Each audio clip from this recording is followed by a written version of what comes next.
Greetings, everyone. It's Patrick Oborn with the Weekly Roundup, joined by my partners in crime, Adam Edwards and Richard Murray from our houses. Again, this is the virtual edition of the Weekly Roundup. Got a couple of quick news items to go through with you today. Number one, Telarus is really excited to be launching with Telus up in Canada. That's not Telarus, that's just Telus. It's a Canadian network company. They do a great job on mobility. They do a great job on coax and wired internet. I'm very excited for Brian Oshab, our Canadian VP up in the Canadian market, and all of our Canadian partners to have this very important supplier in their portfolio. Second, next week is a big week here for Telarus. We're signing our third exclusive provider in as many months.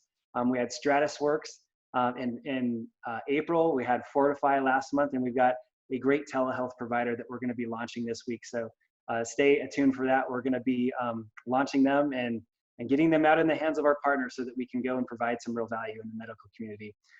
Last but not least, we've created a blog. A lot of our partners have been asking us, what is my strategy during COVID-19 at this point? We've already burned through the work from home. I think that's all pretty well cooked. So we've put together a blog about cost savings, tangible things that CFOs can consider, and other than cutting people, where you can probably find some savings in your technology infrastructure. And again, that blog is on Telarus.com, and it's right there on the front page on our featured blog section. Adam, what do you got for us today? All right, so last week I talked about our early warning system. I mentioned on a panel that we're actually looking out into the future because we know that people aren't just going to drop off and stop paying and it's going to impact our commissions. It's going to take time. It's going to take time for it to be charged back to us because most of us get commission on billings, and it will continue to bill even if the customer doesn't pay, and then we get charged back 3 months. So we've got an early warning system we put together where we're going out and looking at certain bellwether providers to say, what's going on right now? And is your accounts receivable changing to the extent that we should project additional attrition? And we're going to share that information with you. Right now, the information we've got to share is there's not a lot of information there yet because most people went home during March.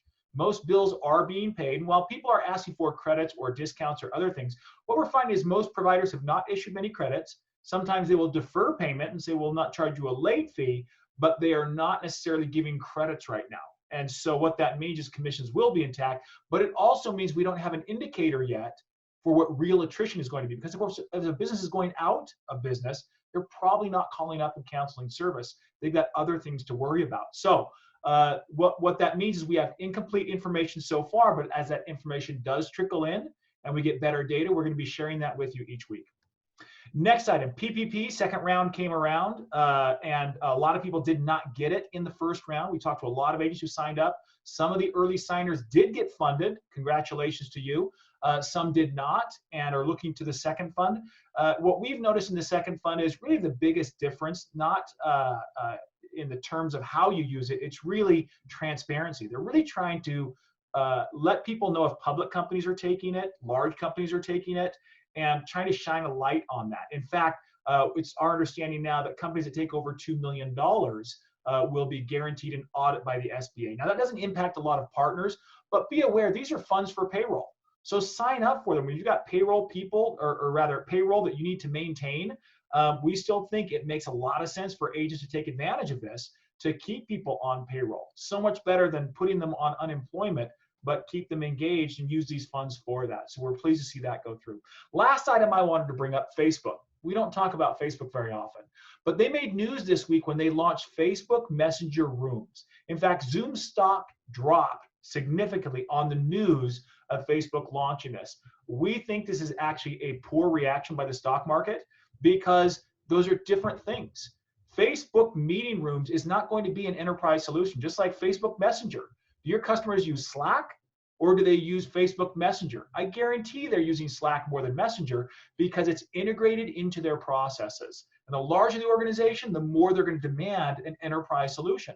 So when we see meeting rooms like Facebook's come out, I don't think that impacts our enterprise customers and what they're looking for. This to me is analogous to Skype of old. I think people panicked. Skype is offering free phone services when it was a residential service.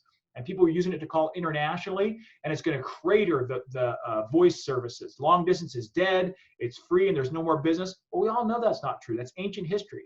But the truth is, the reason that happened is because companies want enterprise solutions that integrate into their processes and their existing systems, and that's what you sell.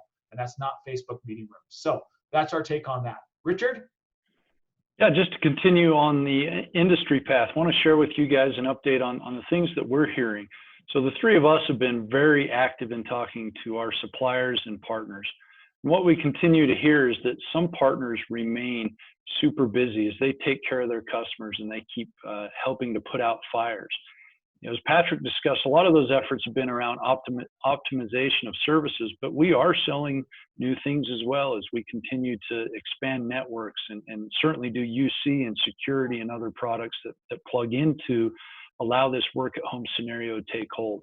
That said, we've also heard that there are a lot of large projects that have been put on hold, depending on verticals and just the impact that individual companies have had. So if you're feeling that you're not as busy as you normally have been, you're not alone there. But we are hearing a lot of our partners that are, as long as they're being active and reaching out to their customers and asking, how can I help? They're staying busy. Overall, the feel for most is that March was actually a pretty good month. And the April, however, has been about 80% of normal.